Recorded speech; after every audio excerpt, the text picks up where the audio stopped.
Today, I'm extremely excited and most privileged to introduce you to Dr. Leslyn Keith, who is an occupational therapist who has spent many years working with lymphedema and lipedema women. She did her doctorate on lymphedema and obesity and has researched the ketogenic diet within that field and its potential benefits on pain relief and lower inflammation and weight loss. We discuss lots of different things in this talk, along with compressions and lifestyle choices and keto versus carnivore. And she even talked to me about potential surgeries for me after weight loss and the impact of that on the lymphatic system. So I hope you enjoy this conversation as much as I did. Welcome, Leslyn. I'm absolutely so grateful that you've taken the time out to speak to me today. Thank you so much for reaching out to me. I'm really happy to be here. Oh, I'm so excited I did. I wasn't sure whether I was expecting an answer or not, but I'm really, really glad that I did. So I would like to start by asking you, what led you, I know that you started with lymphedema rather than lipedema. Yes. What led you as an OT, as an occupational therapist, to go down that road? Well, in working with my patients who had lymphedema, and several also had lipedema, it seemed like more and more of my patients were obese. And this was kind of coinciding with just the general population. We're having issues with weight.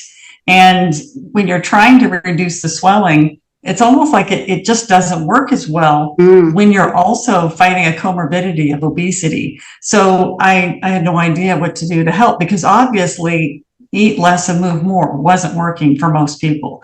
And so I did find out about the low carb community and Dr. Eric Westman and his keto clinic that he has in North Carolina in the USA. And I did it for myself, and I didn't really need to lose weight, but it sure made me feel better. I didn't need to take a break for lunch anymore because I had enough energy for the whole day. It really helped my boyfriend, who we think probably was sliding towards type 2 diabetes. And so we said, well, let's just see what my patients would like to try it. And as you can imagine, there was a lot of, are you sure? There's still a lot of that. Yes, yeah. So, but I did have a number that did try it, and I thought, this is amazing. This really does help. They really lose weight and they feel a lot better, and their lymphedema just kind of melts away. It's really easier to reduce the swelling. And so I decided I wanted to do research on it, and I didn't know how to fund that myself. So I thought, well, I'm going to have to get my doctorate, so the university will pay for the study. So that's why you did it. That's very clever. So I did that, and which was wonderful that I did a doctorate completely online, so I could stay working at my clinic, still see my patients, and my patients were in my study. And so I did that with 12 patients that had lymphedema and obesity. And I had one person in the study that had undiagnosed lymphedema. And so we did that study. Do you adopt a ketogenic diet? What happens to, I had 10 outcomes that I was looking at, quality of life and reduced swelling and percent body fat reduction, all these kinds of things that I evaluated. And the people who adopted the diet did fabulously, and the ones who didn't, some of them actually gained weight and did not do well. And so, and because they were my patients and they all knew me, the people who didn't adopt the diet, they were so apologetic to me, because they wanted me to please me, and they said, we've just ruined your study. We didn't adopt the diet. I said, no, actually, you kind of demonstrated really well. Yeah, you're the control group. Yeah. Yes, exactly. And so, but it was still only called a pilot study, because I only had 12 participants, but it was one of the, or possibly the first study that was done with not on mice, but on real people who had lymphedema and had obesity and used a ketogenic diet. How long ago was this? When was this?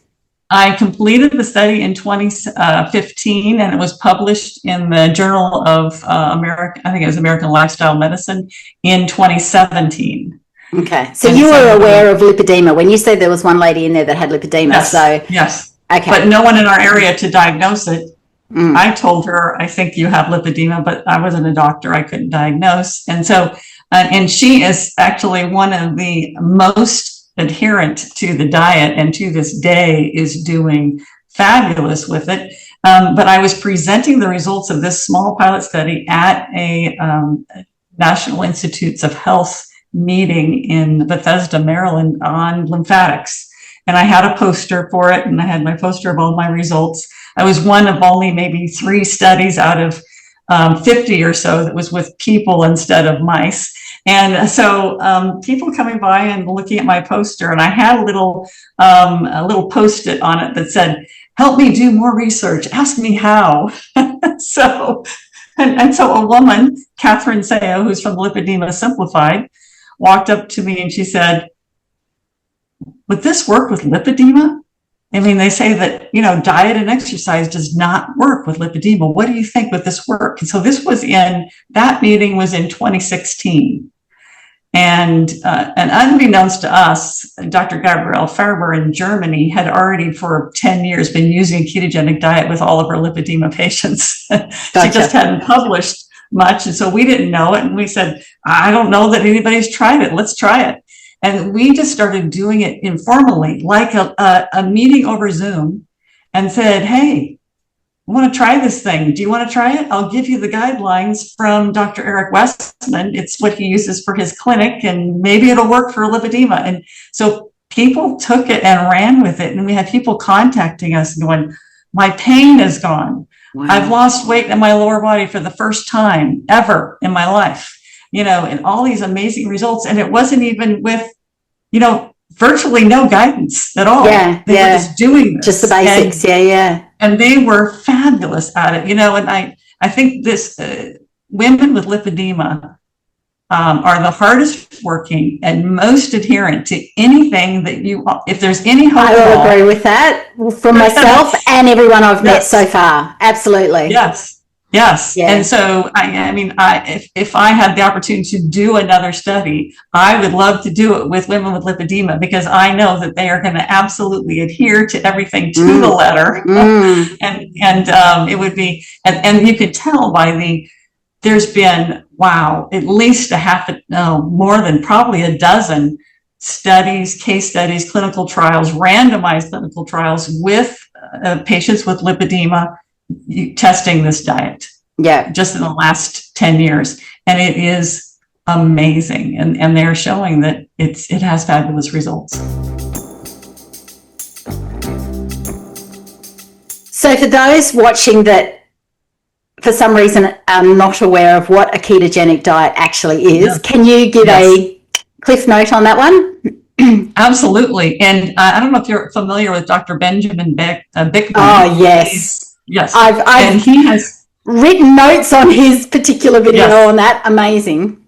Yes. And he has this alliterative 3 sentences that makes it pretty easy to understand, as long as you know what carbohydrates are, what proteins are, and what fats are. He makes it very easy to follow. And so he has these 3 rules. The first one is control for carbs. And so when you understand what carbohydrates are, which is starches and sugars, when you understand what foods are high in carbohydrate, you want to control for carbs. The second one is prioritize protein. It is it's so often, especially that women use a vegetarian or a plant-based diet, and they and you just end up not getting enough whole proteins. You don't get that whole complement of those essential amino acids, because plants just don't have that. And so he talks about prioritizing proteins, don't minimize them, have plenty of proteins. And the last one is to fill in with fat, or don't fear the fat.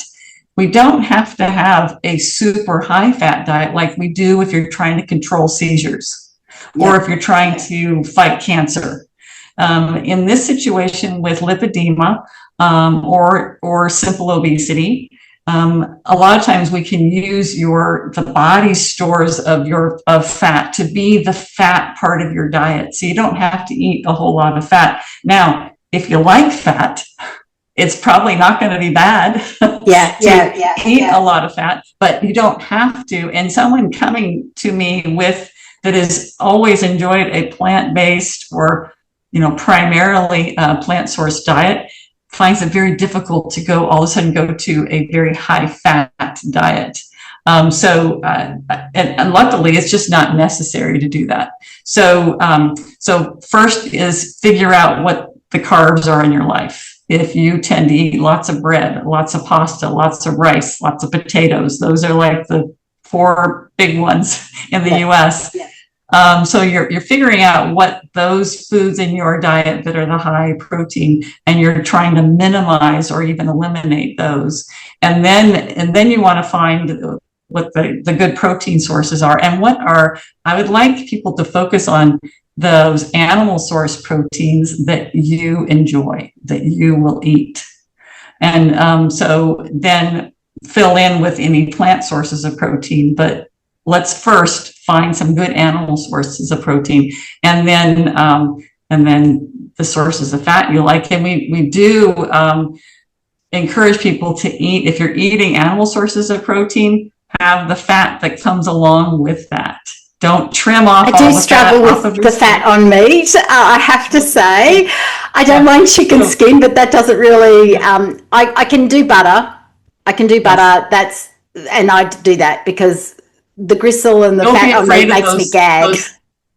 Don't be afraid of those fatty fish. And I like the skin on my salmon, especially if it was cooked really crispy. But try to have the fats that you enjoy. I have a lot of patients that they are coming from that being fearful of fat. If you eat fat, you'll get fat.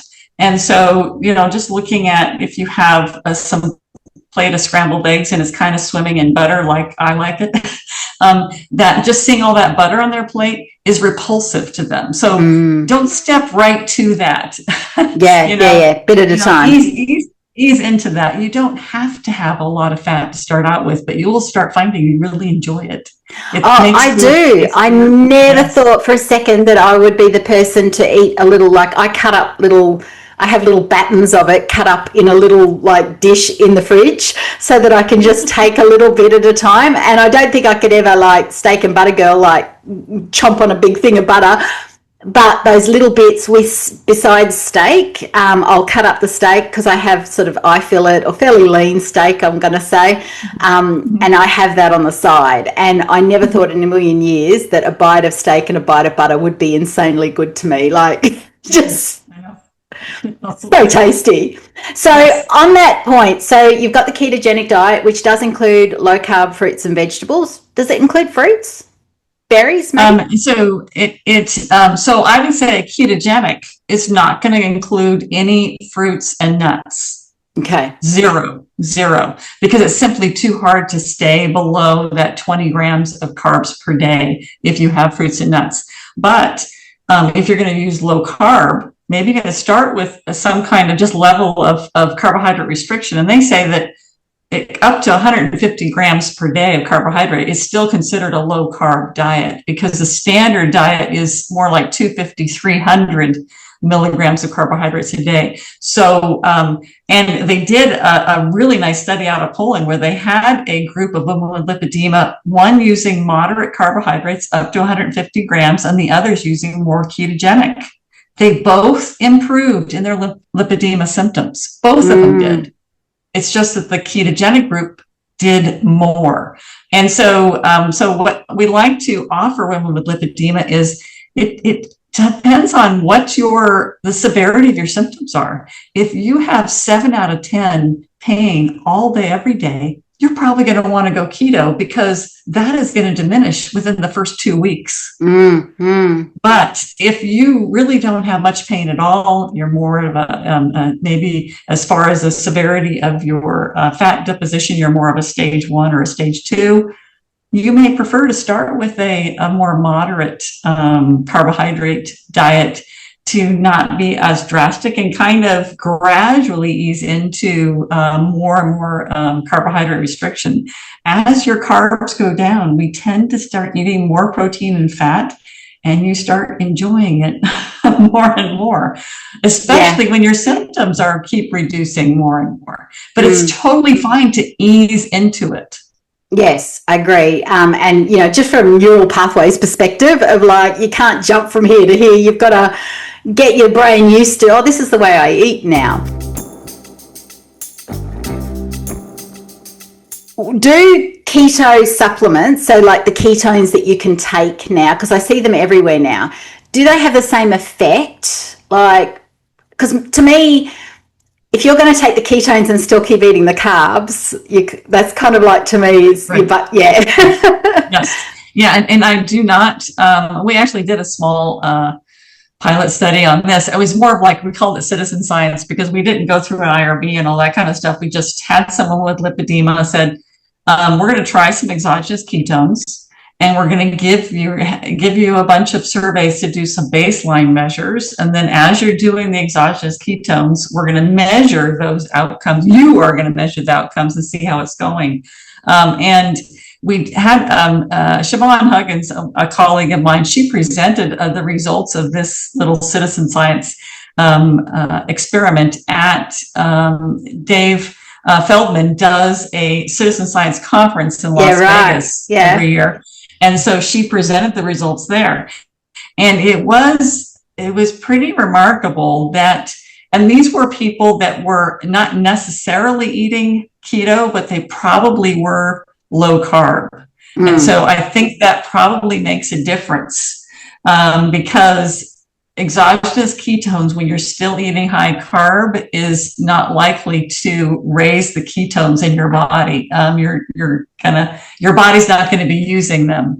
You might be ingesting them, but they're going to be wasted, because your body's going to prioritize getting rid of that, the glucose, the sugar in your body. So people think that because your body sees glucose as an emergency and something to be metabolized and dealt with, because it prioritizes that, they think that it prefers that.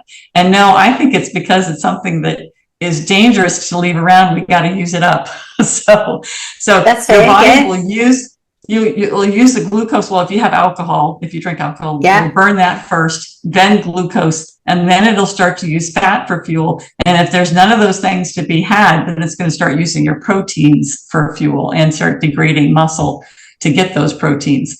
So I like that hypothesis. Oh, is that a hypothesis? I reckon it is a hypothesis. I reckon it stacks up. Yeah, that sounds good. Yes. Is that because you think of alcohol is certainly not good for you, and so if you drink alcohol and your body metabolizes that first before anything else, does that mean that your body prefers that alcohol? I like that. That's a solid thought process. Yes, but still, this is a hypothesis. So if those ketones are not going to be used if there's lots of glucose around. Because I'm willing to bet there's a lot of people out there, a lot of women that are like, oh, I'll just get the ketones because it's too hard to go low carb. Yeah. But if you are restricting your carbohydrates, maybe you're not totally in ketosis, but you are restricting your carbs, and then you use an exogenous ketone. At least in our little citizen science study, they had a decrease in pain. Several of them reported better sleep. I'm trying to think of some other outcomes. I mean, it was very individualized, and we did not correlate enough between, exactly what their diet was. So that would be something for a future study. Exogenous ketones are said to help with immune function. And so we have several women that are, they just save them for when they're feeling like they're getting sick. Yeah. So what about, I have Hashimoto's as well. Yes. That was why I studied in the first place, was the thyroid issue. So it would potentially help in that respect, because for me, I've been testing, because I love testing stuff. So testing the glucose, testing the ketones every day. And I have to be well under 50 grams of carbs a day to gain ketones on the monitor. And I've got a really low blood glucose by then. but that's how low I have to almost be pure carnivore to get to get those ketones going. So in my case, probably exogenous may help. I don't have any antibodies. I reversed them. I learned how to reverse them in college. That was the easy part. It was not reversing the weight that came on with my thyroid, which I didn't know it was lipedema. So yes. And the Hashimoto's specifically, and just low thyroid in general, tends to be a very common comorbidity with lipedema. I had gastric sleeve surgery in 2022 because I had gone through everything and I had tried everything. And having said that, I literally took plant-based challenges in thyroid school, like my other platform. So I was the plant-based queen and low fat, no fat. So, we know better now. But I had a lady come to me from America, from thyroid school, asking, could I coach her through weight loss surgery? And I said, I'm not your person. I've never considered it. I actually don't eat much because that's also a thyroid thing, is like you don't have an appetite. I'm not your person. And she goes, no, I really want you. So I went away and I said, give me a couple of months to study it. I'll ask some people that I know have had it, etc. And in the studies, that was when I started to come across the Hashimoto's and lipedema and all these studies around the women that had had weight loss surgery or gastric sleeve with these two and I was coming across studies that was like 87% of thyroid women had lipedema, and it was just it was the first time I was really like, wow, yes this was a news to me. What is your feeling about famine response hypothyroidism? You mean as in respect of why you're not hungry and you're holding the weight because you're not eating? Well, interestingly, on the study that they did on Biggest Loser participants, they said 6 years post Biggest Loser, when these people were literally starving themselves. They didn't eat. They were exercising like crazy. 6 years post, their thyroid was still malfunctioning.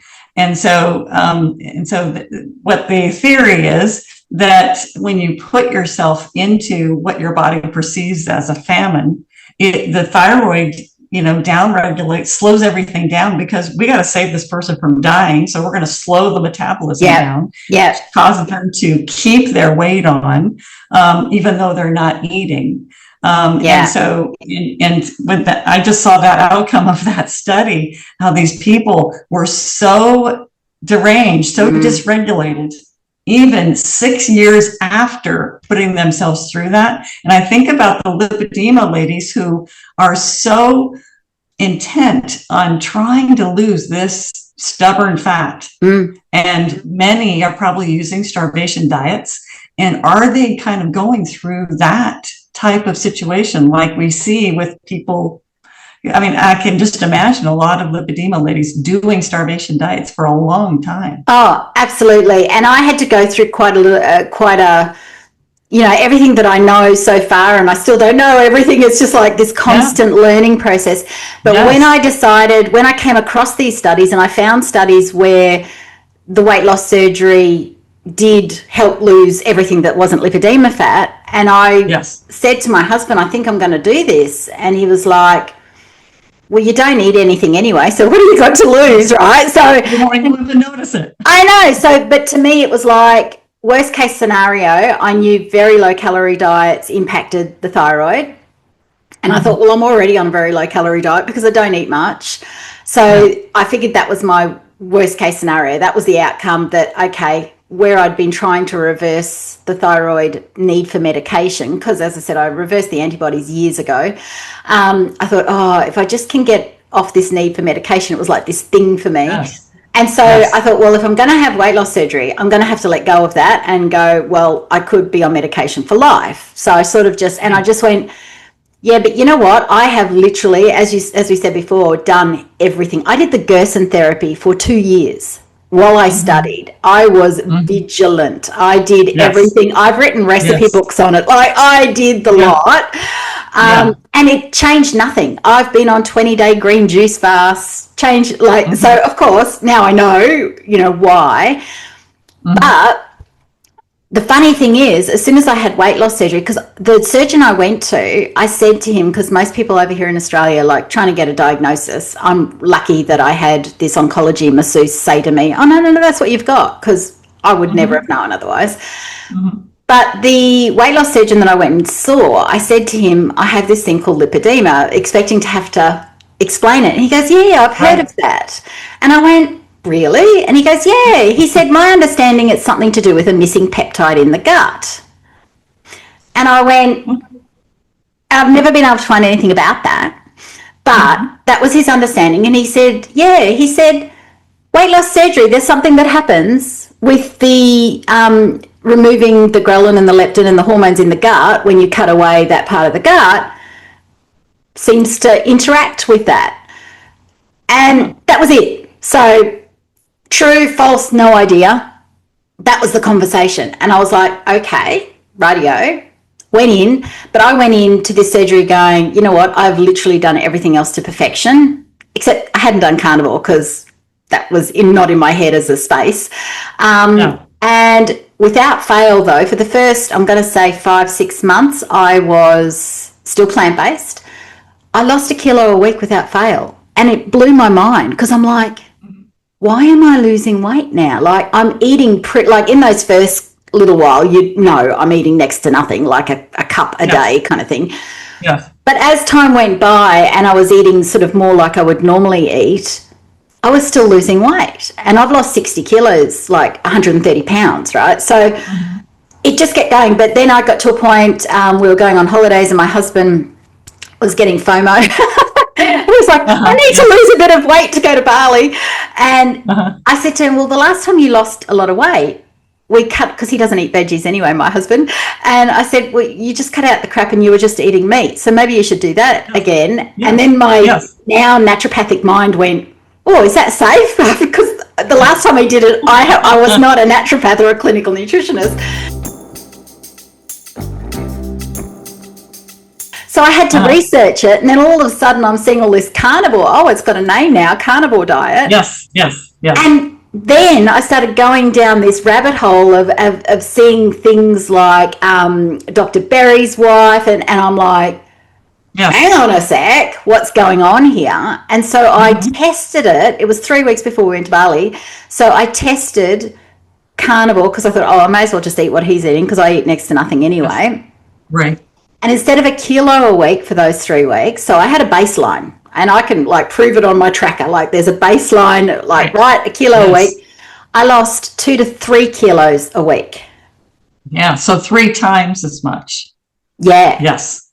Insane. And that's when we, the word about carnivore started coming out, not probably about 5 years after we started experimenting with keto with lipedema.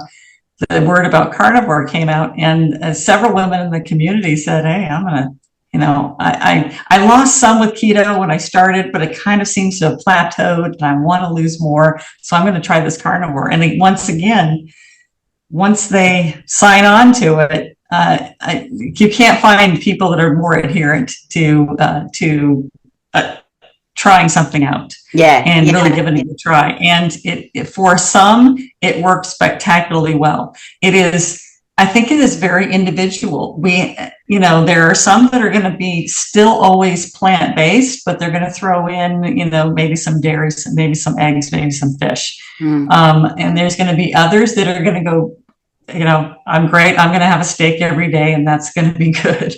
And what we need to accommodate everything in that range and trust the person to find what works best for her. So you don't recommend, because that was going to be my next question, keto versus carnivore. It's not either or. It's whatever's for the individual.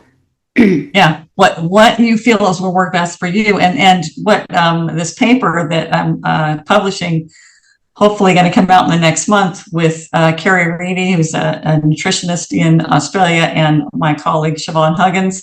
we're publishing guidelines for implementing keto or carbohydrate restriction for women with lipedema, with using a holistic approach. And we're saying you've got to look at the physical. What are their symptoms of lipedema? What are the comorbidities they have? And then you're looking at the social. What is happening in their community? How do they interact with their community, and what support do they have? And how's that going to work for them socially, emotionally? Do they have an eating disorder? Do they have trauma that is making it hard for them to go to a lot of restriction, or they have an addictive personality and they just need to go straight to, just go straight to cold no turkey. carb. Mm-hmm. Yes, cold, or hot turkey if you prefer. I was going to say, is that an Aussie saying? When you said that, I was like, is that an Australian cold turkey? Yes.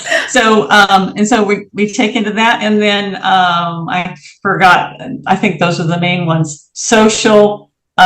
Mental. And so looking at their mindset, looking at, do they want to be someone who dives in whole bore, or do they want to take something gradually? And all of those are appropriate. So you need to adopt something on that range.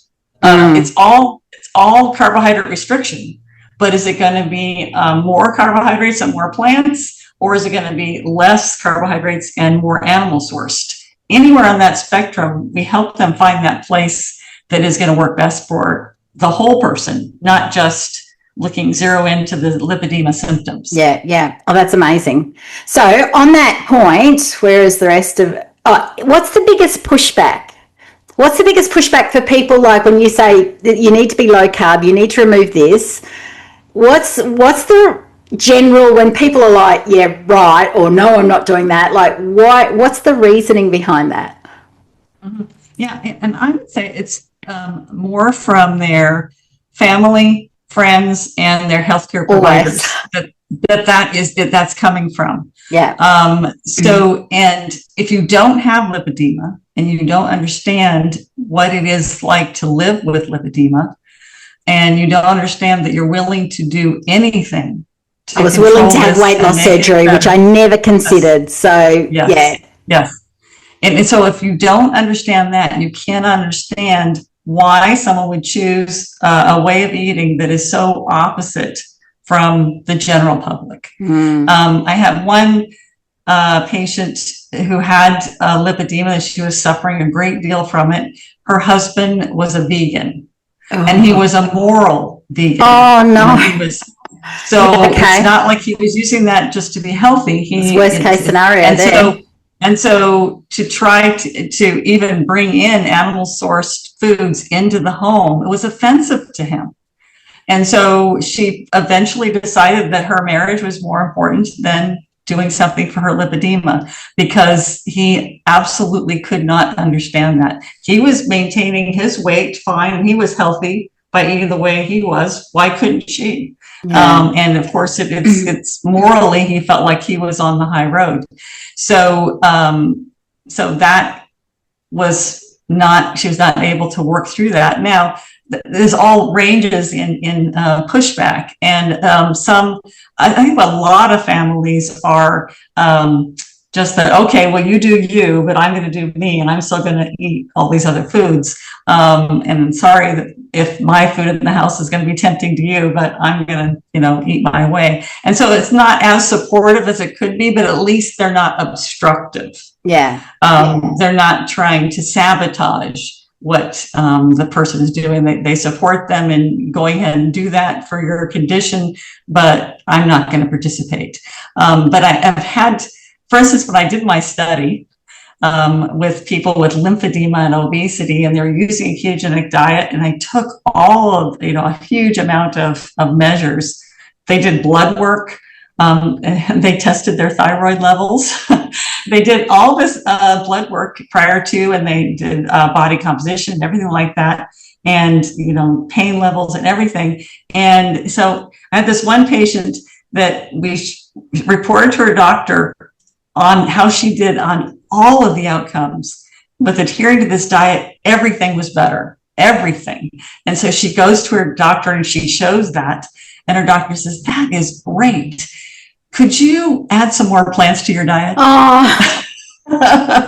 So I mean, it's still, I mean, there is that pervasive understanding that plants must be better for you than animal source foods. And so I'm glad you're doing so much better, but could you add some more plants? Yeah. No, but even now for me, because I've had years, and I was probably mostly vegetarian growing up, just that was my preference. I didn't like a steak, yet I have it for breakfast now, so weird. But it's very interesting, the whole, like, how it still occasionally creeps in, that I catch myself going, and I've got a few questions around a few things, because I'm like, oh, surely I need to have a bit of that, or surely, it's really hard. And I'm a kinesiologist as well, so I work, where you were talking about mindset and relationships, that's kind of more my wheelhouse with clients. I work with the mind and the brain, and accepting new pathways and new ideals, and dealing with relationships. That's a big one that I deal with. But even though I know all of that, and I do all of that on myself, I'm like, wow, it still creeps in. It's like a generational thing that veggies are good for you, right? Yes, very much so. One of the best studies coming out of Poland it had two groups that I was telling you about, moderate carb and really low carb. And the primary investigator for the study, really prominent in the lymphology field, and he was, led this study. They had really awesome results from the study, but he still to this day will tell his patients, yes, a ketogenic or carbohydrate restriction diet works for lipedema, but you could only be on it for 6 months, because you have to be on it for more than 6 months. Really? He still thinks that, yes. And I think it's mostly from that, the cholesterol, the whole thing about saturated fat and would increase your cholesterol. There's also a study around thyroid disease in this, because when I decided to do the carnivore keto, or decided to go down that road, again, I had learned that kids that have epilepsy and that are put on a ketogenic diet are automatically given thyroid medication, because it will tank your thyroid. So I was struggling with all the things I was watching with people that had reversed this, that, and the other in the thyroid world. I was like, but these studies, these things, like, how do you make sense of them? Yes, and so that's an interesting thing that is being looked at, and the theory is now, and I'm sure you've come across this, is that it may be that you need less thyroid hormone when you're eating this way, and so we perceive as these levels being low, but your body says, hey, it's good. I don't need to. And I always come back to, but how do you feel? Doesn't matter what the doctor said about you. And how do you feel? Vitamin treatment needs to be symptom driven, because so many patients go to their doctor and say, I'm exhausted, I'm cold, and they say you're fine. But the numbers say you're fine. I'm not going to give you any medication. And so it's those subclinical, or people that are, not within, not outside of the parameters, but that don't get the treatment. It's not right. And I find it fascinating that these ranges are based on sick people anyway. So it's like, that's right. Do you know that it's based? And blood tests, this is the other thing I say to thyroid people, is like, the blood test tests what's in your blood, not what gets into your cells. So it's like there's this, Yes. I struggle with all of that. This comes to, a discussion of, could there be vitamin deficiencies on especially a carnivore diet, because we're so glued into that you have to have oranges or you're going to get scurvy. Right? And interestingly, what they're finding, though, is that glucose uses the same receptor that vitamin C does. And so on a high carbohydrate diet, you may need more vitamin C because you're blocking all the receptors on your cells with all that sugar that you're eating. So, and then another avenue of thought is that it might actually be carnitine that is needed to prevent scurvy, not vitamin C. Oh, that's interesting. But vitamin C has all other, wonderful properties that are going to be good besides preventing scurvy. But we have people that use the carnivore diet, don't eat anything except for the vitamin C that might be found in the meat in lower levels.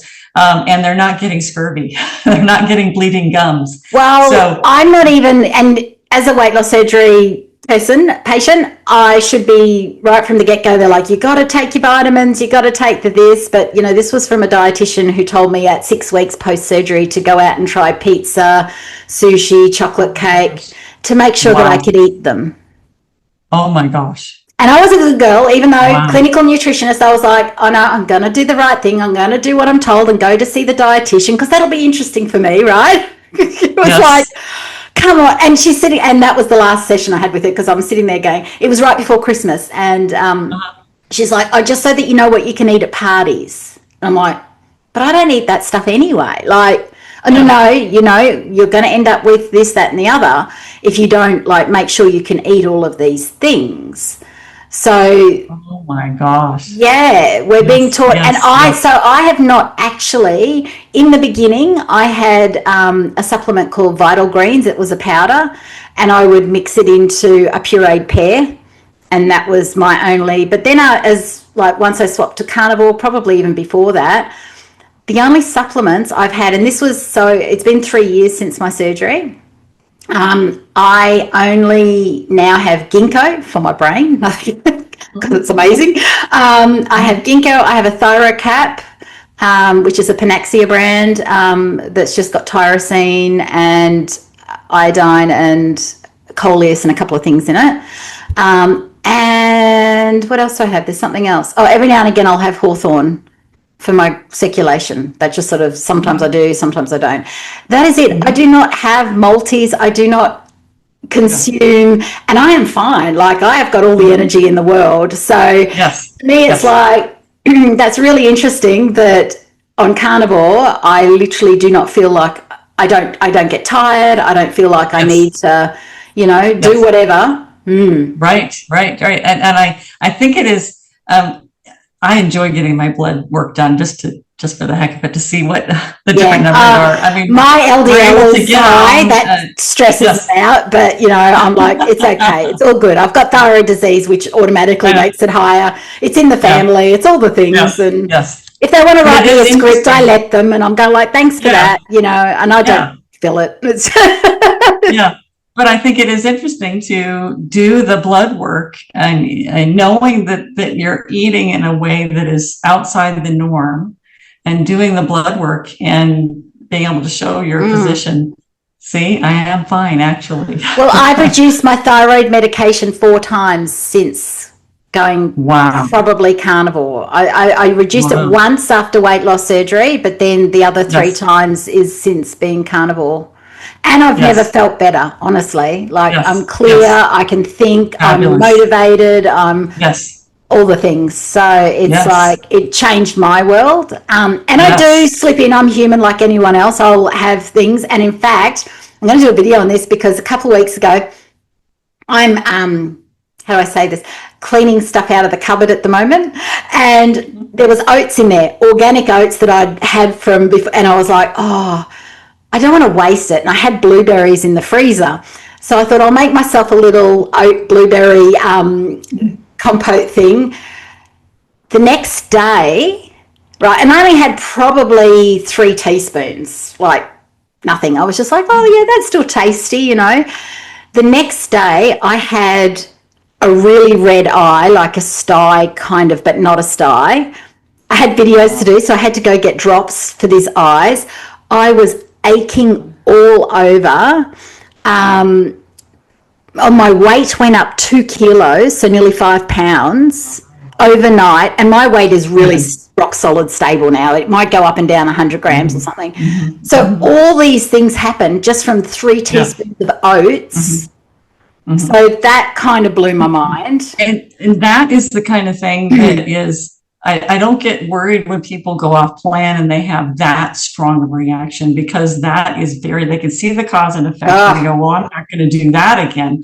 It's the patients that go off plan and don't notice anything that happens. That's tricky. Yeah. And then it's going to be harder for them to not slide back into that, that way of high carb eating, because they're not, it's more of an insidious, gradual, building of that snowball that you can feel really bad eventually. But when you feel it immediately, like you did, it makes it. Well, my husband said you need to get well for a week and then do it again, and just to be sure. And I'm like, I don't think I want to. Like, I'm tempted to, because I did do a video of the first half to just show people, like, when you remove something, and it's like, Yes. One thing I've always said to clients from a naturopathic standpoint, and this is, I've always said to them, what's the thing if I said to you, you can't eat it ever again, you'd have heart palpitations over, and you'd justify why you ate it and all this. For my mother who's got Hashimoto's and lipedema,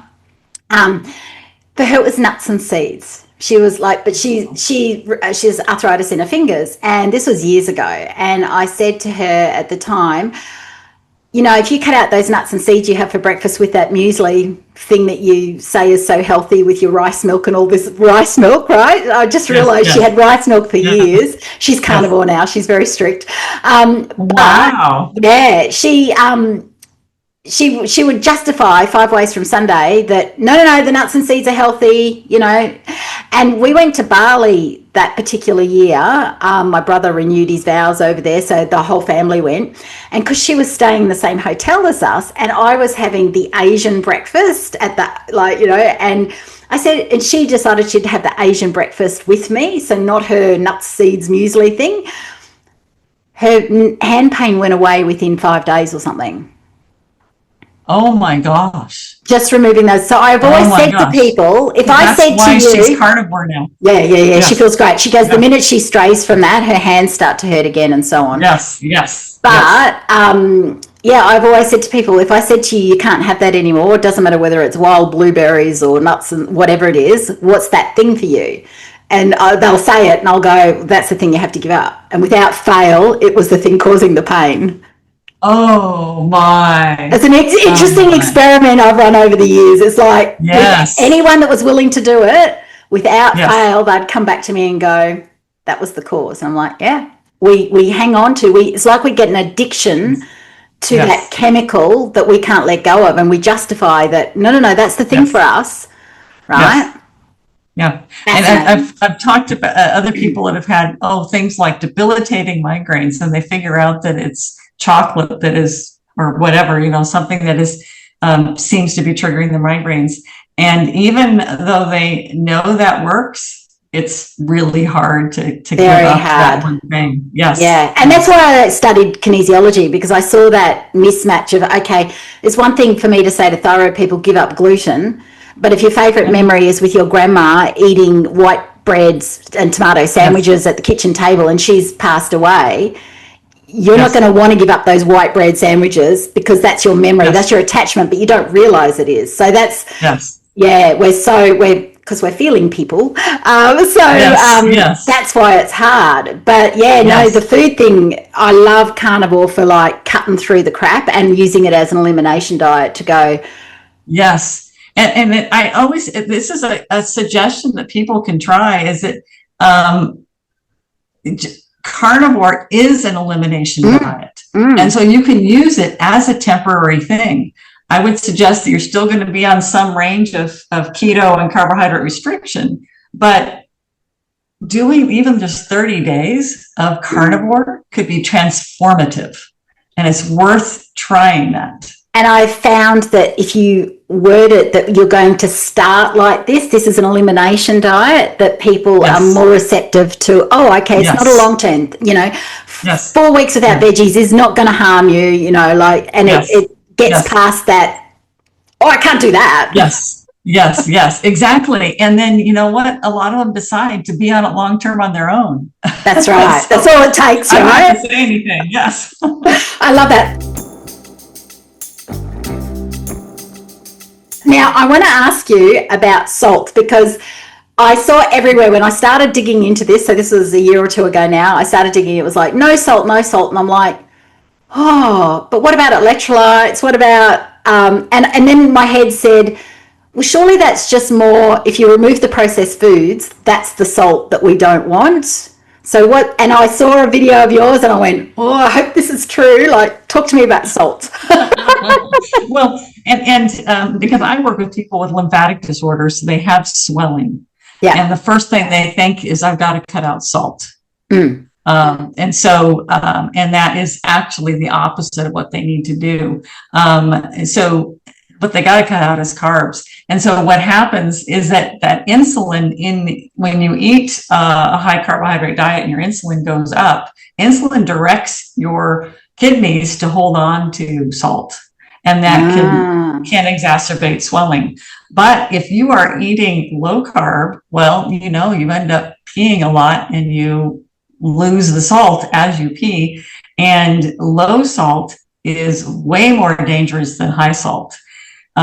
People end up in the ER because of hyponatremia, because of low sodium, way more than they end up in the ER because they eat a high salt diet and they their blood pressure go up 2 points. So, this is a way bigger problem. People, when they get into the hospital because they have heat stroke or heat exhaustion, it's because they became salt depleted. Yes. So I really talk to my patients about, if you want to try this carbohydrate restriction, you're going to have to start salting your food, and talk to your doctor first to make sure that this is not contradicting any of your doctor's recommendations. We're always going to do this with the doctor's knowledge and what the doctor recommends. So I will not contradict what their doctor is telling them, but quite often you're going to become salt depleted as soon as you cut out those carbs, because your kidneys are going to release all of that. So you have to eat salt. I read this textbook on lymphedema. It was written in the early 90s. And the authors were these two prominent physicians in Australia, the Casley Smiths. Okay. And they said recommending a low salt diet for people with lymphedema is malpractice. Oh. This is going to harm people. So here they are specializing in treating lymphedema, and they knew in the early 90s, do not tell people to eat low salt. So where has this come from, this low salt thing? Where is it stemmed? Like, is it a misguided study or? And there was a study that showed that there was like a 2-point difference in blood pressure that it went up with. For people who are, sodium sensitive. And also I think that people were noticing the more and more that we became a carbohydrate based eating style, that they were starting to swell, they were starting to retain water. Of course. And that was because of the carbohydrates, not because they were eating a lot of salt. It's funny when you stop and say to people, carb, hydrate. Right. It retains the water, and my patients who have a lymphatic disorder and they have lots of swelling, anything that makes them pee, they feel like, hey, I'm draining my swelling. So they like that, when they start to, when you overnight, when you have those carbs and you gained five kilos, 5 pounds, 2 kilos, 5 pounds, 2 kilos. That was water weight. You didn't gain 2 pounds of fat. It took 2 days and it was back to normal again. And I knew it wasn't fat. But I use the scales as data. I step on them every day. So to me, that's either, does inflammation will change the scales as well, won't it? Well, yes, because we're talking about, that's just a number. It's not telling you your body composition. No. And if you were evaluating your body composition, you would have seen that your water went up, and inflammation is increasing the fluid load. So inflammation is an increase in water, right? Yes. And so anybody who has lymphedema or lipedema, I want to control the inflammation. That's going to reduce the fluid load. It's going to make it easier for your lymphatics to clear out waste and fluid. So we want, and carbohydrates are inflammatory. Yeah. It was a fabulous study on mice that they put them on a high fructose corn syrup diet to induce metabolic syndrome. Doesn't that tell you something? That this induces metabolic syndrome? Yeah. But then they wanted to see what was the impact that metabolic syndrome had on their lymphatics. And so when they looked at the lymphatics and they looked at a cross section, looking at those vessels, the tube, that those tubes, those vessels were so swollen that their transport capacity, their ability to transport lymph was reduced by 50%. Wow. Carbs are inflammatory and they're really bad for your lymphatics. But on the other side of that, which I didn't learn till later, is that ketones and fatty acids are supportive to the lymphatic system. I've seen you say that on other videos and how they can grow new lymphatic tubes and vessels. Yes, that's insane. Yes. That's amazing. Yes. And this one study, unfortunately on mice, but it showed that if the endothelial cell, the cells that make those vessels, if it had a choice between using glucose or ketones or fatty acids, it used the ketones and fatty acids. Even if they both were there, it used the ketones and the fatty acids. It prefers using those for fuel to glucose. And so this thing that your body prefers glucose for fuel is not true. It is rubbish, people. Yes. Yes, that's not true. As long as a cell has mitochondria, it's going to prefer fat. It's going to prefer ketones. Excellent. If it doesn't have mitochondria, like a red blood cell, then it can't use fat. And so it's going to be using glucose. So there is a certain amount of glucose that we need for those cells that can't use fat, but we can make whatever we need. So we can produce whatever glucose we need. That's why there are no essential carbohydrates, because an essential nutrient, as you know, means that we need it just to live and we can't produce it ourselves. And because we can produce the small amount of glucose that we need, there are no essential carbohydrates. We do not need any. Now, we might enjoy them. We might like them. Of course, yes. We love them, right? Yeah. But we don't need them. So it will not be bad if you don't need them. Yeah, that's amazing. So the salt, electrolytes, yes. I'm good with electrolytes. Yes. So I have one that you get here in Australia called Sodi. It's same profile as Element. So you're good with that? Because I have one every day. Absolutely. Much. Yeah, I have a Keto Chow one. It's called Salty. Yeah. So there's lots of them out there, and you can make your own electrolyte mix that I used to do. I tried that, and I'm like, I didn't like that one. I tried, maybe just not got the right recipe, but this is just super easy, sachet in, tasty. Yes. You know? But that also brings and salt your food. Yeah. I was just going to say, and salt your food. Yeah. That also brings me to, actually, no, I need to go back to salt your food. Any particular kind of salt?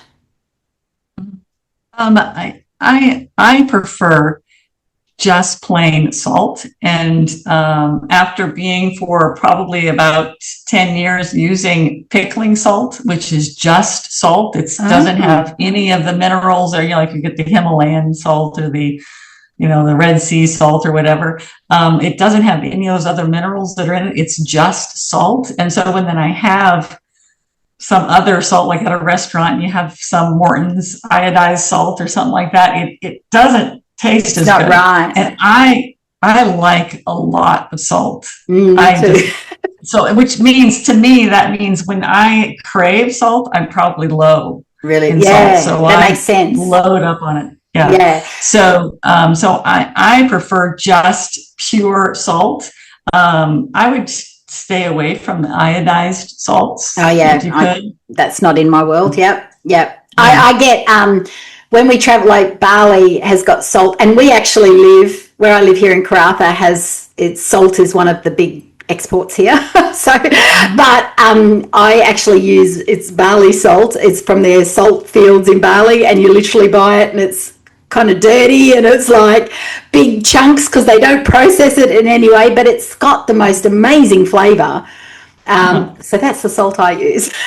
Yeah, and that's the thing, is to get one that you like the flavor of it. I think you know, the little salt packets you get in sometimes in like a coffee shop or something like that, they actually add dextrose to those. And because No. yes, and because I haven't eaten any of those salts in probably a decade, when I accidentally get some of those, goes, oh, it doesn't taste good. Oh, So I had have no the salt that idea. you like. Yeah. Don't get those little packets. That's crazy. Yeah. Oh, But one of my friends, we were in a very, very hot climate. We had just done some dragon boat racing, and she was sweating up a ton, didn't have enough electrolyte replenishment, and so she was feeling lightheaded, headachy, and not good. We ran into a McDonald's and got a little salt packet, and she downed that, and within 5 minutes she was back to normal again. But she was going into hyponatremia. She needed some salt. So even that bad salt was good in that situation. Yeah. And most people wouldn't think that if they're dehydrated. They'd be like, find the liquid. Wouldn't think to go get some salt, get some salt. Yeah, that's actually a good tip for people, I reckon. So with the electrolytes, brings it on to sweeteners. Now, I'm definitely all over artificial sweeteners. No, they kill your thyroid. I actually drank 10 Diet Colas a day the year before my thyroid tanked when I was 21. So I know all about that, but the likes of stevia, allulose, monk fruit, erythritol, that kind of sweetener, what's the dealio? So, and this does come up because anecdotally, there is the impression that these artificial sweeteners might be inflammatory towards lipedema symptoms. We don't know. We have absolutely no proof of that, other than we have women experiment with them and completely eliminate them and see if they feel better. And so then we say, okay, for that individual person, she seemed to be having a reaction to stevia. She feels much better when she doesn't have stevia. But we have no proof of this. There's been no good studies on it. And so we just tell people in general, if you feel like you're doing a ketogenic or carnivore diet and you're having a weight loss stall, you're not controlling your pain as much as you want to, you're still trying to find the inflammatory triggers in your environment and in your diet, it's always worth experimenting with eliminating all artificial all sweeteners and all sugar substitutes, everything, and see if that improves your situation. It may or may not, but it's always worth experimenting with that. A lot of people, when they first go on to keto, however, is they need those artificial sweeteners as a bridge, because they are so addicted, I guess you could say, to that hyper sweet taste. Yeah. And to not have that, to completely eliminate that, it just means I'm not going to even try the diet. So if they can, for at least a time period, use an artificial sweetener to help them get on to lower carbohydrate and then hopefully eliminate those eventually, then, it's a temporary thing that gets them at least to try the diet. Yeah. Definitely have had people that said, if I have to give up sweet, it's not going to happen. I'm going to go there. Yeah, I still have my one coffee a day with, here in Australia, monk fruit and erythritol is what you can get. I've just managed to get a hold of allulose to test that instead. I'm not a stevia fan. But as I said, I'm pretty stable. Nothing seems to change. That doesn't seem to affect me. So I'm going to hold on to my one coffee a day for now. Until something happens that makes me go, oh, okay, I need to do better now. But yeah, for now. Okay, so sweeteners is an individual thing, and people, and as you say, like if things aren't changing, what else can you change in your world, right? Right. So, and that's something to try. Absolutely. Fermented veg. So, and the reason I ask this is because, as I said to you before, with the plants and all that sort of thing, I'm very much like, I eat my carnivore. I have eggs for breakfast, but in the last, I'm going to say 3 to 5 months, I've reintroduced avocado. So I have eggs, avocado, and sauerkraut, like properly made, like sauerkraut. Yes. I don't have it the rest of the day, just that seems to be my breakfast and I enjoy it. Nothing seems to have changed. But what's your take on fermented veg in that situation? Oh, just across the board. Yes. And we don't have, let's see, I'm trying to think of pickled herring. I guess you do have some animal source foods that can be fermented. I won't be eating that though. It doesn't sound appealing to me at all either. So I guess I won't be moving to Norway anytime soon. But most of the fermented foods are going to be plant foods. And for some people who have gut health problems, it's worth experimenting with. And you have a certain segment of the population that are very much rule followers. They want you to give them exactly what I should do. And when we have things that deviate from that, it doesn't compute for them. So it can be very difficult to say, well, in your situation, I feel like trying some fermented plants it might be helpful to you. But I'm not eating any plants. I don't understand this. And so I think that we have to allow for that individualization. And so even though I don't like sauerkraut, it might be really beneficial for another person. So there is going to be things that, there's that huge spectrum of that we're all eating a carbohydrate restricted diet, but we might be all eating completely different foods. And, trusting that an individual understands their body, understands their own addictions, understands their own challenges better than anyone else. And they have to be part of the team as you're trying to figure out how are we going to address this situation and those things as they arise. I track everything. I'm a tracker because I'm a data. I'm not as full into it brainwaves as you and Siobhan, but I'm just like, I still like my version of data. So for me, it's the tape measure around the ankles. That always tells me. Very good. Yeah. Well, the scales will tell you so much, but around my ankle where the cuffing is, that tells me a lot more. So I always track things that way. And certainly the avocado, I added that in first because I just missed it. I love avocado, right? And nothing changed. Nothing changed. I was like, I'm good with avocado. And I guess that's mostly classed as a fat. Is there any anti-nutrients in an avocado? Good question. And you might know that better than I. I've actually got your book here and it's your plant toxin list. Yes, I don't think. Oh, yes. It's under phenolics, tannins, flavonoids. So it's in the same category as chocolate, tea, berries, avocado, and wine. Damn. Yeah. And so I'm just going to tell you that plants all have something. Of course they do. They all have something. Yeah. So they're all, it's in the same plant. It has an antioxidant. Well, it only has an antioxidant because that's going to help you with the oxidative properties that are in that same plant. It's the simple things. Yeah. So it's just that how do you tolerate it? How do you, and we've finding that there is a certain segment of the population that, and I'm talking about the lymphatic population, that if you're not able to process the lipids, the fats well enough for energy, you got to have something for energy. And we're finding for those patients, they got to have a few carbs in their diet. Maybe they can't be totally ketogenic. Maybe they just need to be low carb because they're not, you have lymphatics that get the fat from the intestines and deliver it to the blood circulation. If those lymphatics are not doing that well, you're having a problem with energy because you're not getting the fat delivered to your to the blood and then to your cells. And so that person might need a few more carbs than another person. I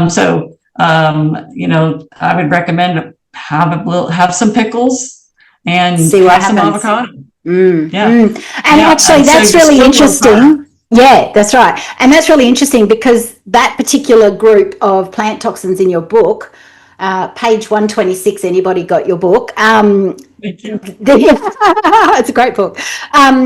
It's chocolate, tea, berries, avocado, and wine in this thing, in this section.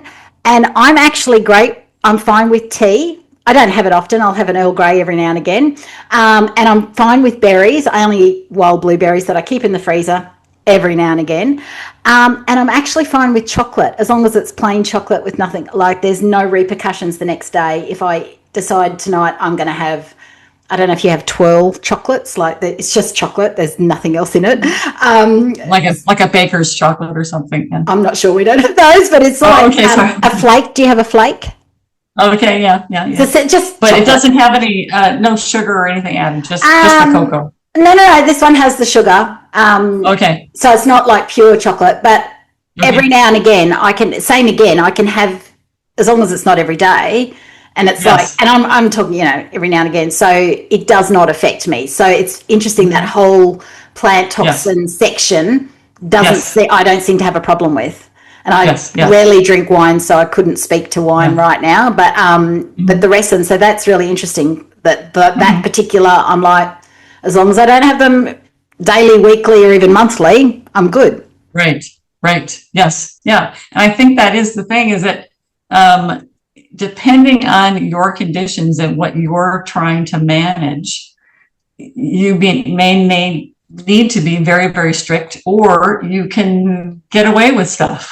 Yeah. Well, I was strict in the beginning, and now I've figured out these couple of things. Yeah. For instance, the tannins in tea can block iron absorption. And so someone who tends towards iron anemia probably shouldn't be having tea every day. No. It's high in fluoride for thyroid people. So same. And depending on the processing plant, some of the teas tend to have a higher chance of having mold toxicity. So I mean, they're pooping all over tea right now for some people. right. And especially when I'm reading Jane Austen, I do like to have a cup of tea while I'm reading Jane Austen. Yeah, there's something I have my one coffee a day, and maybe this is a link to my grandma who passed a couple of years back. It's like having that cup of tea. There's something every now and again I'm like, I need to have a cup of tea, but I have an Earl Grey, because have you heard Dr. William Lee's work on Akkermansia? I have not. Okay, it's interesting, but that's something in the Earl Grey. Yeah, it produces this gut bacteria in our gut called Akkermansia, and there's a lower incidence. The people that get cancer or repetitive bouts of cancer, like where it comes back, have no Akkermansia in their gut. And you can find it in pomegranates, Earl Grey, and I think it's cayenne pepper. There's a few things. So every now and again that's why I only keep Earl Grey, because on the few times that I have a tea craving, it'll be Earl Grey, I'm going to have my anti-cancer tea right now. Oh, why not? I like the taste of it anyway, so it's all good. But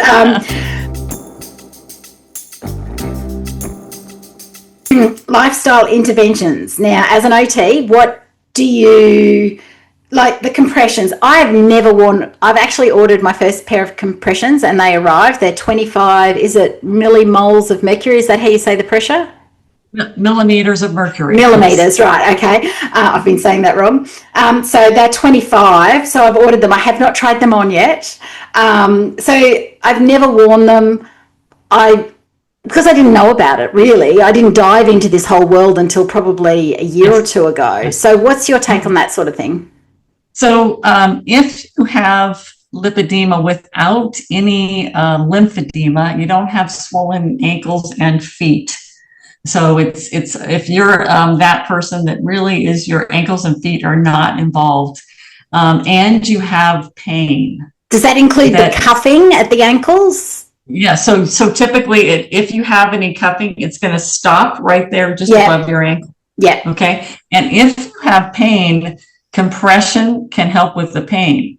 And I found that carbohydrate reduction helps with the pain just as well. But as you're losing more and more of, if you have that lobular fat, just the weight of that pulling down can increase pain. And so using compression helps support that And there's something about, when something hurts, we squeeze it We do. away, right? And so that compressive support does a lot for pain. And then there's two types of fabric, either smooth or textured fabric, and it's all about your preference. I know a lot of women with lipedema that like the textured fabric, and others that find it absolutely irritating and they want to have the smooth fabric. So again, that's whatever you prefer. There is no requirement to get a certain type of fabric.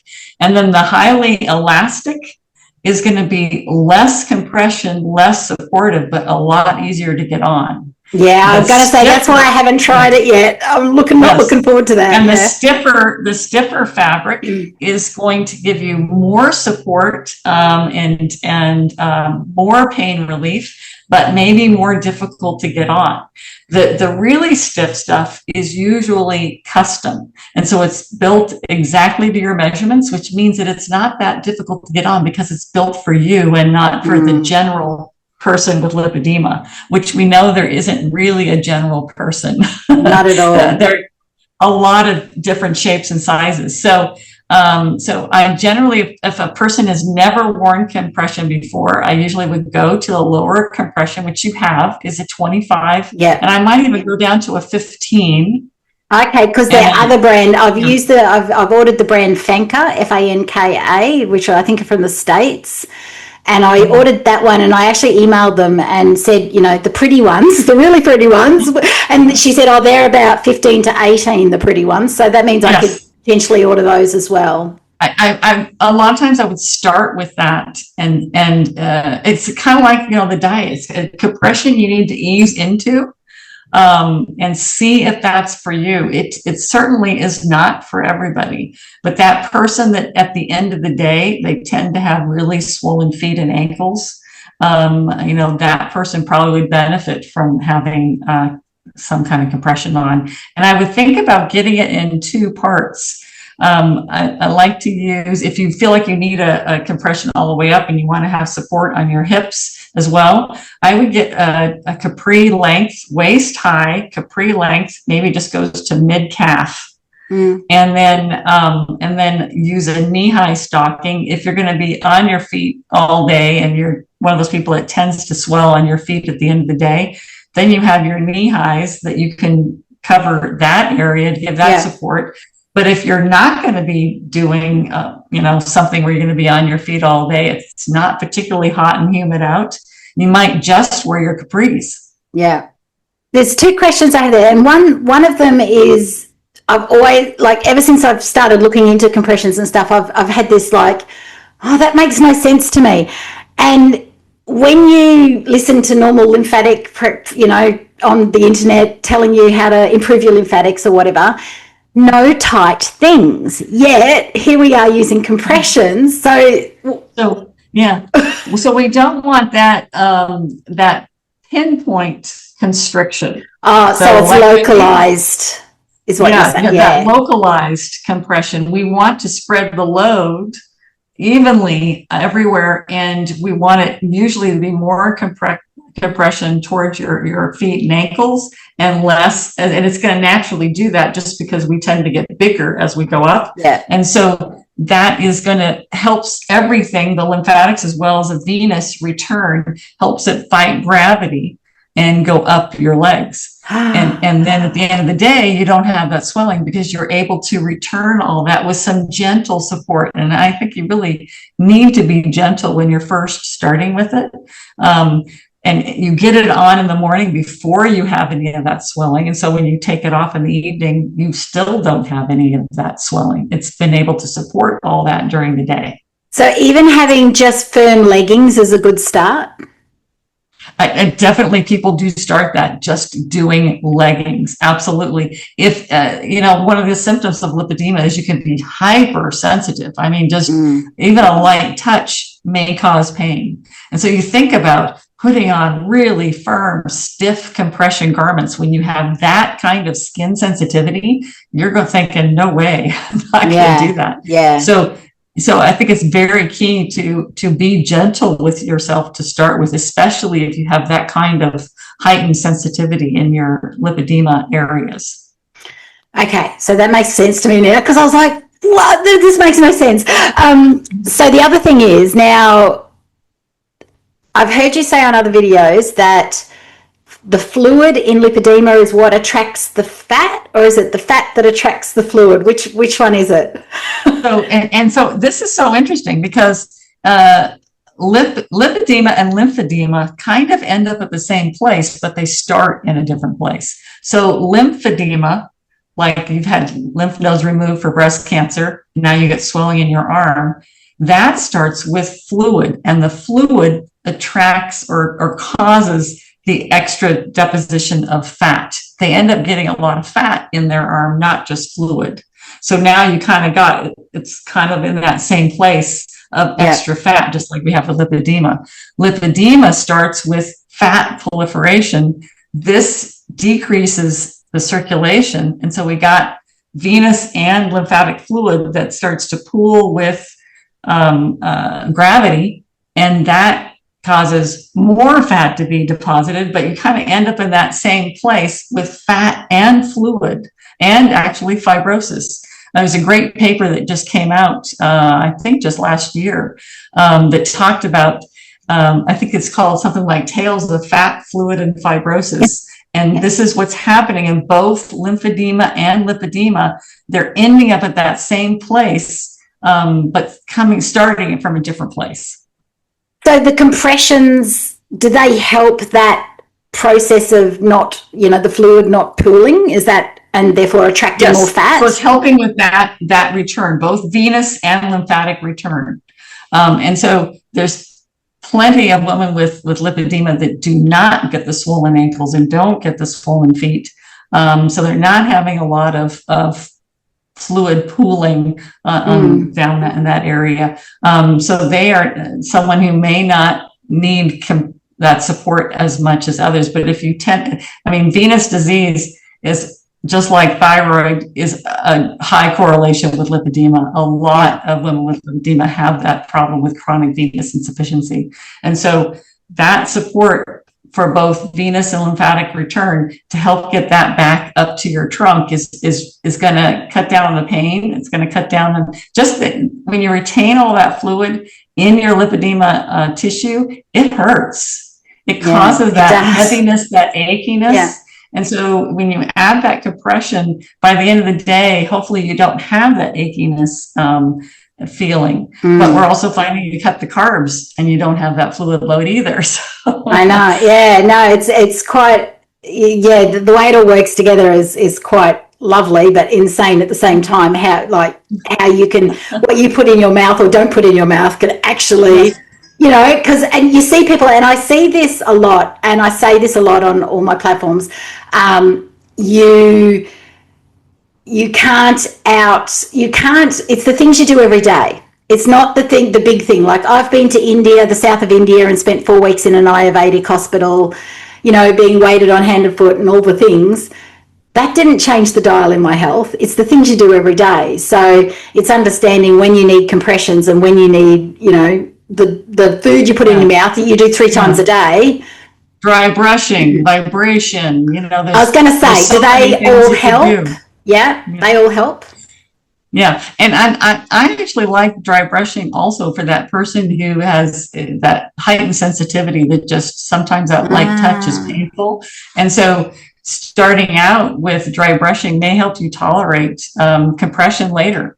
You feel like you're getting a little spa treatment, when you the dry brushing, I've done that for years, but I've had my arms done.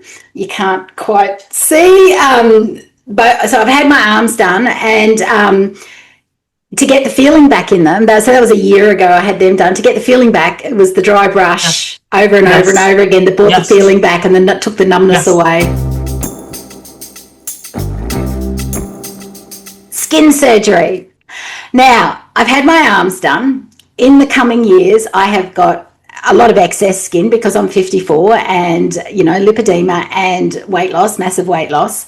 And so I want to have my tummy done because at the moment I'm tucking it into my knickers, right? And so that's fine, that's all good. But I'm hearing differing reports around the doctor that did my arms. She was great. She wasn't a lipedema surgeon by, you know, the standards here, but she fully understood the lymphatics, the lymphatic net. She took all these insane photos while I was in surgery to show me the lymphatic net inside my arms. It was amazing.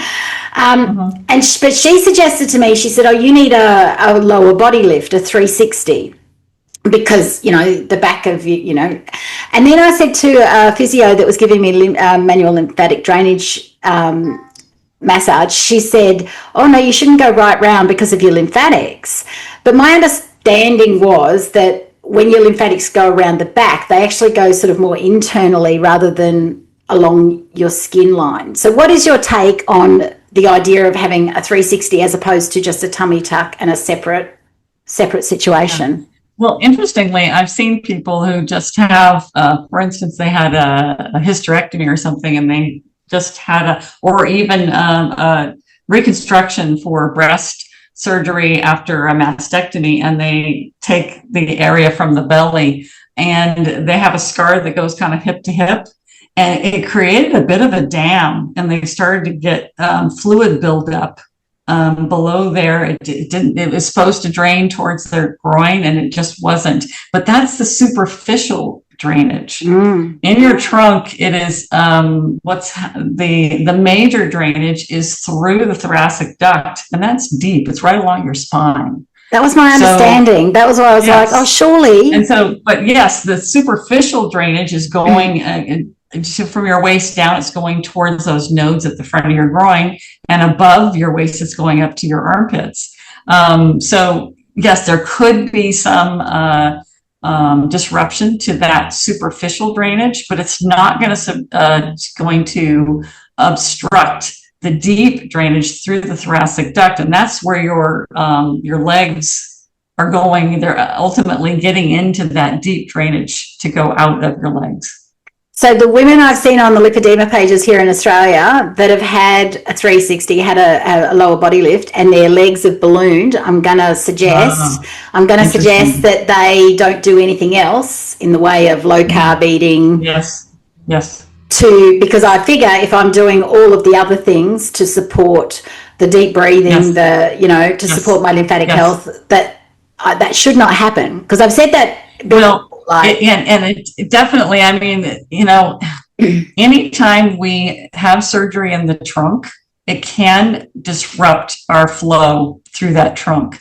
So, you know, the skin reduction, I see it as more of in that subcutaneous area. It's not going super deep, but if they're getting leg swelling, something happened right there that is not allowing that leg swelling. So the first thing I would do is to work on fibrosis and scar tissue. And there are some wonderful techniques that use vibration that can help reduce that scar tissue and improve the flow. I think about that person, you know, that had the hip to hip scar, and it's not like I had to get that whole length of that scar gone before she would have reduction. We just have to have little rivulets that can get through periodically through that scar, and that the water will get out. Yeah. So if you can see a physiotherapist or somebody who is knows how to do scar reduction massage and use modalities to help with that can be addressed. Yeah. And there's some modalities that will non-invasively go deep and help reduce the possible scar tissue that you have deeper in your trunk that is obstructing that flow.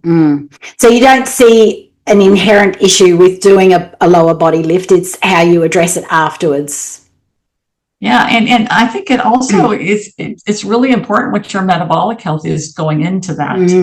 Of course. Because what we're finding is that the coming into that kind of a surgery with poor metabolic health, your body's not getting the right signals. It's not repairing afterwards as well.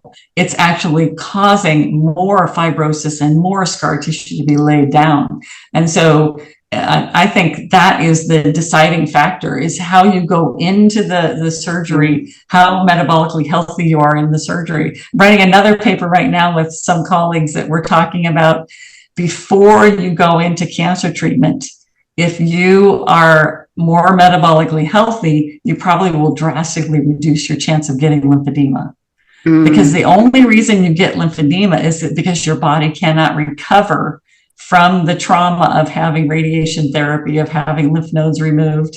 And if you are able to recover, eat lots of ketones, so you build new lymphatics, then you're going to recover from that, and you're probably not going to get lymphedema. I had this one patient that one knee, standard high carb diet, horrible recovery, lots of pain, lots of swelling. The other knee, he was on high ketogenic diet, breezed right through his recovery from having the knee replacement. I wish I had been there.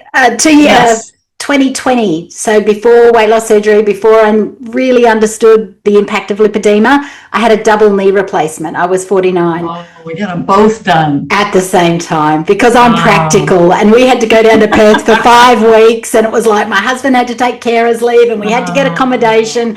It was the hardest thing I have ever done in my life. And I was certainly not, I was healthy. I would have been, so I was plant-based, because I know at that point I was plant-based.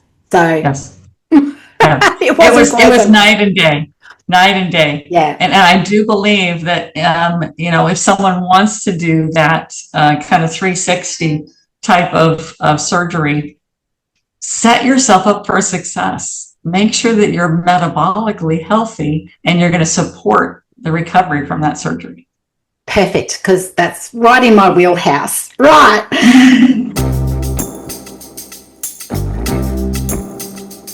How do we continue to get the word out about lipedema? Because there's 9.5% people with diabetes, and there's 11% of women and yet nobody's heard of lipedema. What do we do? How do we do this? And by doing exactly what you're doing, you have this podcast, and be willing to speak at lipedema awareness events. Find out what awareness events are happening in your area, or if they're happening virtual, and you can do them from anywhere in the world. So June is Lipedema Awareness Month. Find out what events are happening and how you could participate. Be willing to speak. Be willing to talk about it. Be willing to talk to your healthcare provider about it, because that healthcare provider, as soon as they understand about lipedema, they're going to be helping lots of other people, because they don't even know it, that right now they already have a bunch of patients that have lipedema. What's your take on when you see somebody in the supermarket and they're leaning over a trolley and they're like stage 3, and you're like, I so want to tap them on the shoulder. You can't, can you? Yeah. No, you can't. Yeah. But if you are a stage 3 presentation yourself, you're more likely to be able to say that, because if you are recovered from it and now you look really slim and fit, and all they see is someone who doesn't understand coming up to them and telling you should do such and such. Yeah, they've been told you should their whole life.